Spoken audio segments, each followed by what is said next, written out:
Magandang hapon mula sa DOST Pag-asa. Ito po ang ating weather update ngayong Tuesday, October 28, 2025. Yung low pressure na ating minomonitor noong mga nakaraang araw ay tuluyan na nag-dissipate. Pero may circulation po na nakikita tayo dito sa bandang Vietnam, pero wala po itong magiging epekto sa anumang parte ng ating bansa. Ibig po sabihin nung nag-dissipate ay nalusaw na kaninang umaga, alas 8 po ng umaga. Ang nakakaapekto po sa atin sa kasalukuyan ay yung ITZZ or yung Intertropical Convergence Zone na kung saan nagdadala ito ng kaulapan at mataas na tsansa ng pag-ulan sa buong Visayas. Ganon din naman dito sa Caraga, sa Northern Mindanao, sa Zamboanga Peninsula, sa Barm, at ganon din po dito sa northern part ng Palawan. Bukod po dito sa Intertropical Convergence Zone ay mataas din yung tsansa ng pag-ulan dito sa extreme northern Luzon dahil sa northeast monsoon. Ibig sabihin, mataas yung tsansa ng mga pag-ulan or mga ambon, light rains, lalo na dito sa binanggit natin na lugar. Dito naman sa Metro Manila at sa natitirang bahagi ng Luzon at ganun din naman sa natitirang bahagi ng Mindanao ay magiging partly cloudy to cloudy skies. Ibig sabihin, bahagyang maulap hanggang sa maulap na kalangitan yung ating inaasahan dito at yung tsansa ng pag-ulan ay mas mababa as compared dun sa mga naapektuhan nitong Intertropical Convergence Zone at ng Northeast Monsoon. Pero posible pa rin naman yung mga thunderstorm activity na katulad nung naranasan natin kahapon ng hapon at ngayon din dito sa Quezon City, sa Metro Manila. Pero hindi po buong Metro Manila ay may mga pag-ulan. At yung mga localized thunderstorm na yan ay bukod dito sa Metro Manila ay nararanasan din sa kasalukuyan sa ilang bahagi ng Nueva Ecija at sa ilang bahagi ng Tarlac. Karakteristik po talaga ng localized thunderstorm na umuulan for a specific area pero dun sa paligid niya ay hindi naman. Kaya po siya localized. Pero yung duration niya o yung tagal niya ay umaabot lamang ng ilang minuto hanggang sa 2 oras. Kapag tumagal na po or pag more than 2 hours na ay well-developed na yung kaulapan na associated dun sa thunderstorm activity na iyon. Para sa magiging lagay ng ating panahon bukas, ay dito sa malaking bahagi ng Luzon ay magiging bahagyang maulap hanggang sa maulap na kalangitan yung makakaapekto sa atin. Ibig sabihin, mas mababang yung tsansa ng mga pag-ulan as compared dito sa extreme northern Luzon na kung saan ang nakakaapekto ay yung northeast monsoon. Kapareho din po ito nung binanggit natin kanina. Pero asahan pa rin natin yung mga localized thunderstorm lalo na sa hapon at sa madaling araw, even up until madaling araw. Ang agwat ng temperatura dito sa Metro Manila ay 24 to 30, dito naman sa Baguio ay 17 to 24, sa Legazpi naman ay 26 to 31. Bukas ay magpapatuloy pa rin yung epekto ng Intertropical Convergence Zone. Ito po yung salubungan ng hangin na kung saan dahil sa salubungan ng hangin na yun from Northern and Southern Hemisphere ay nagkakaroon tayo ng updraft or pag-akyat ng hangin from surface papunta sa upper part ng atmosphere at yung movement ng hangin na yun yung nakakatulong kaya nagkakaroon tayo ng thunderstorm formation at yun yung mga kaulapan o yung cloud formation na kung saan yun naman yung nagkokos ng mga pag-ulan. So ibig sabihin yung malaking bahagi ng Visayas, well, yung buong Visayas at malaking bahagi ng Mindanao ay makakaranas pa rin ng mas mataas na tsansa ng pag-ulan. Ang agwat ng temperatura dito sa Puerto Princesa ay 24 to 30, sa Iloilo naman ay 26 to 32, sa Zamboanga ay 24 to 31, ganun din naman dito sa Cagayan de Oro at 24 to 32 naman dito sa Davao.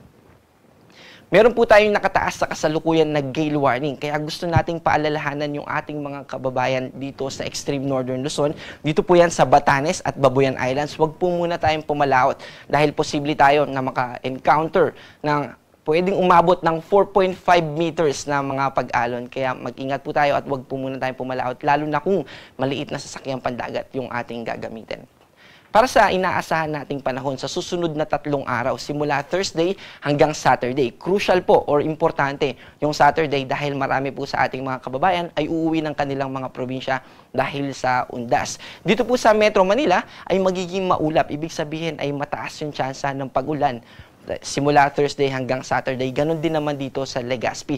Yung in-explain natin kanina na characteristic nung ITZZ, yung updraft na binanggit natin na movement ng hangin from surface to upper part ng atmosphere, isa po yun sa ingredient na kailangan ng isang low pressure area para mag-form siya. At the more na mas mabilis yung movement ng hangin na yun, the more na tumataas din yung tsansa na magkaroon ng circulation. Kaya po, by Thursday ay may nakikita din tayo na associated dito sa ITCZ. Nakapaloob sa ITCZ na may magfo-form din na low pressure area na magsisimula sa Eastern Visayas at makakaapekto din sa southern part at even until sa ilang bahagi ng Central Luzon ay magiging maulap at makakaapekto itong low pressure area na nakikita natin by Thursday and Friday. Kaya sa Legazpi at dito naman din sa Metro Manila ay magiging maulap. Also, mahalaga din po na ma-inform natin yung ating mga kababayan sa northeastern part naman ng Luzon dahil posible na magkaroon tayo ng shear line. So yun naman yung salubungan ng hangin na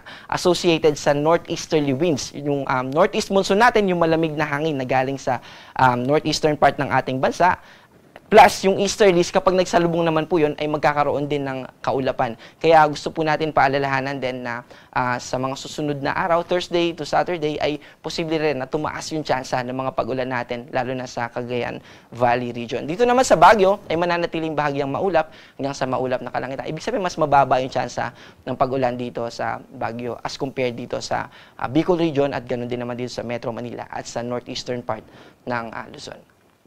Dito naman sa Kabisayaan, sa buong Visayas po ay magiging maulap dahil dun sa nakikita natin na low pressure area na magfo-form simula Thursday hanggang Saturday. Even by Wednesday night ay nakikita din natin na magkakaroon na rin ng ilang mga lugar sa Visayas na lalo na sa eastern part na magiging maulap at mataas yung tsansa ng mga pag-ulan. Kaya heads up po sa ating mga kababayan lalo na sa uuwi ng kanilang mga probinsya, huwag nating kalimutan na magdala ng payong. At by Saturday or sa undas naman po, yung payong ay magagamit din natin. Kapag may mataas yung sikat ng araw, ay protection sa araw. At kapag hapon naman, ay mataas yung chance ng mga localized thunderstorm, magpoprotekta naman ito sa atin para sa ating pag-uwi sa ating mga tahanan. Dito naman sa Mindanao, dito sa Metro Davao, ganoon din dito sa Cagayan de Oro City at sa Zamboanga din, from Thursday to Friday ay magiging maulap. Pero dahil yung low pressure area na ating nakikita ay mag-move pa westward sa ating analysis, ay magpapatuloy na magiging maulap dito sa Zamboanga hanggang sa Saturday, hanggang sa November 1. Pero dito sa Metro Davao at ganoon din sa Cagayan de Oro City ay mas bababa na yung tsansa ng pag-ulan by November 1. Also, may mga balita po o kumakalat sa ating mga social media na meron daw pong super typhoon na makakaapekto sa mainly sa Visayas or sa malaking bahagi ng ating bansa. At gusto po natin na linawin yung impormasyon na ito. Dahil dito po sa DOST Pag-asa ay nakikita natin dito sa ating TC threat potential. Ito pong TC threat potential natin, dyan po natin, yan yung impormasyon na gusto natin ibigay sa ating mga kababayan. Kung may potential ba, mayroon bang posibilidad na may mamuong bagyo sa susunod na 2 linggo? Dito po sa ating TC threat potential, ito po yung low pressure area na ating minonitor nung na nag-dissipate na kaninang alas 8 na nag-merge na or posibleng yung nakikita natin ngayon na circulation, yung binanggit ko kanina na circulation bandang Vietnam. And then meron pong pangalawa. Itong pangalawa na to ay medium chance din. Ito po yung posible na nakikita natin na nag-associated dun sa binabanggit nila na super typhoon. Na kung saan ay ito ay dadaan dito sa Visayas. Pero gusto po nating linawin na hindi pa natin masasabi sa kasalukuyan kung ito ba talaga ay magiging super typhoon at yung mga detalye kung saan siya pupunta ay hindi pa rin po natin mababanggit sa kasalukuyan dahil mataas pa po yung uncertainty. Yes, nakikita po natin din yan at namomonitor din natin sa iba't ibang atmospheric models or yung tinatawag natin numerical models na ginagamit dito sa Pag-asa. Pero hindi po ibig sabihin na yun na talaga yung mangyayari. Kaya ang gusto po natin banggitin ay hindi pa po 100% na magiging super typhoon ito at hindi pa natin masasabi yung mga detalye. Pero ang gusto natin sabihin ay sisiguraduhin po ng DOST Pag-asa na mai-inform natin yung ating mga kababayan once na nakita na natin yung development nito nga nakikita nating bagyo na ito. Also, alam po natin yung Philippine Area of Responsibility, itong PAR. Meron po tayong mas malaking version yan. Ito naman po yung TCAD. At kapag nandito po yung bagyo or anumang atmospheric like tropical cyclone o mga bagyo nga po, ay nagbibigay tayo ng tropical cyclone advisory. At ito po ang goal po nito ay para ma-inform yung ating mga kababayan. At kapag naman po wala o lagpas pa dito, nandito naman siya, meron pa po tayong pangatlong mas malaki pa sa PAR. Ito naman po yung Tropical Cyclone Information Domain natin. So pag nakita po natin dyan na posible na o nakikita na natin yung development ng bagyo na yan, within dun sa Tropical Cyclone Information Domain natin, ay i-inform po natin yung ating mga kababayan. Kaya makasisiguro po tayo na magiging informed tayo dahil magbibigay po ng updates and issuance and warnings at i-emphasize po natin yung mga dapat i-emphasize para manatili tayo na updated at informed at mapaghandaan natin. Kaya po may malalaki tayong domain dyan para ma-inform tayo at mapaghandaan natin. Kahit paulit-ulit po tayo, gusto natin linawin at sabihin sa ating mga kababayan na wag po tayong mag-alala, ma-update po tayo at sasabihin po ng Pag-asa yung mahalagang impormasyon para makapaghanda po tayo. So ilan pa po bang bagyo yung inaasahan natin bago matapos yung 2025? 2 hanggang 5 bagyo pa po. Also, sa mga kababayan natin na hindi pa aware, kahapon ay nag-release na o nagbigay na ng pahayag ang DOST Pag-asa na simula na ng ating amihan or Northeast Monsoon. Pero hindi po ibig sabihin nito na ngayon mismo ay makakaranas na tayo ng malamig na hangin. So, gradual po ito, nagsisimula po yan sa northeastern, sa northernmost part ng Luzon, and little by little ay mararanasan na po yan pababa ng pababa po hanggang sa maramdaman na natin dito sa Metro Manila at sa ibaba pang parte ng ating bansa. By November, eventually lalo na sa December, January, and February, ay mas mararamdaman na natin yung mas malamig na simoy ng hangin. Ang ating araw ay lulubog mamayang 5:29 PM at muling sisikat bukas ng 5:51 ng umaga.